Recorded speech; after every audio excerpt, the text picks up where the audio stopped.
Bonjour les enfants, j'espère que vous allez bien. Alors je vous propose aujourd'hui que nous allons découvrir le livre de Ruth, qui fait partie des 3 livres qui ont pour femme, pour héroïne, une femme. Donc il y a le livre de Ruth, le livre d'Esther et le livre de Judith. Donc Ruth est une femme qui habite en terre de Moab, c'est-à-dire en terre proche d'Israël, mais à l'extérieur d'Israël. Et il y avait la famine en Israël. Et Noémie, une juive, vient avec son mari en terre de Moab pour fuir la famine. Et donc elle quitte la terre d'Israël et par la même occasion la protection de Dieu. Elle ne fait pas confiance suffisamment à Dieu. Et donc elle s'installe avec son mari en terre de Moab et là, ils vivent heureux. Ils ont 2 fils qui vont épouser chacune une femme étrangère. Or, la loi interdit d'épouser une femme étrangère, normalement. Donc, il y a Ruth et une autre femme. Et il se trouve que les 2 fils de Noémie vont mourir, suite à des accidents, ainsi que son mari. Et donc, Noémie pleure sur ses 2 fils, sur son mari, et elle dit à ses belles-filles, « Allez, et épousez quelqu'un d'autre. Moi, je vais rentrer en terre d'Israël et je sais que Dieu aura pitié de moi. » Quand on est veuve en Israël, c'est terrible parce que c'est la misère. On n'a plus d'hommes à cette époque-là pour pouvoir nourrir la famille.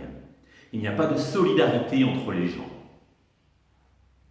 Et Ruth le sait. Et elle dit à Noémie, « Non, je refuse de te laisser, car tu vas être abandonnée de tous. Je vais rentrer avec toi et nous allons avoir confiance en Dieu parce qu'il nous aidera. » Alors Ruth et Noémie gagnèrent Bethléem, la ville d'origine de Ruth, et ils habitèrent là-bas. C'était le temps de la récolte, de la moisson, et Ruth alla glaner, c'est-à-dire elle a récolté les morceaux, les petits brins de blé qui tombaient de la moisson.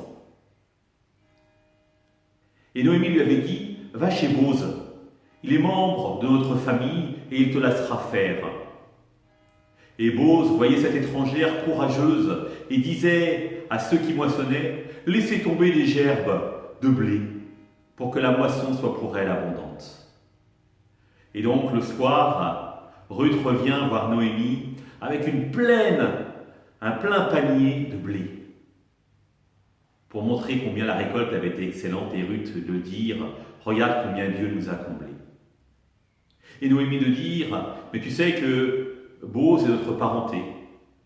Il pourrait t'épouser pour donner une succession à ton mari qui est décédé. » Mais comment faire?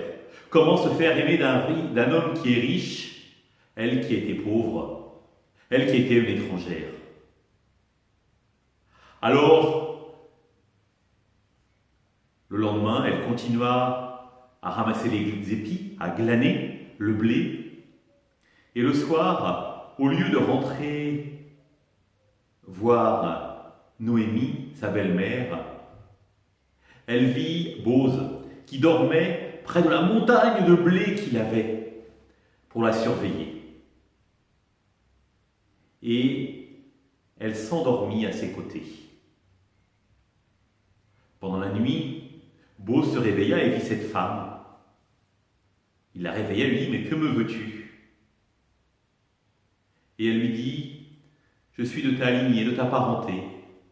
C'est moi qui prends soin de Noémie. » Ému, Bose lui dit « Je veux t'épouser.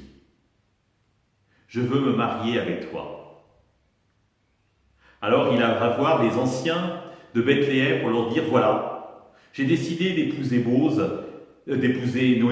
Ruth, si vous l'acceptez. » Les anciens réfléchirent et donnèrent leur accord.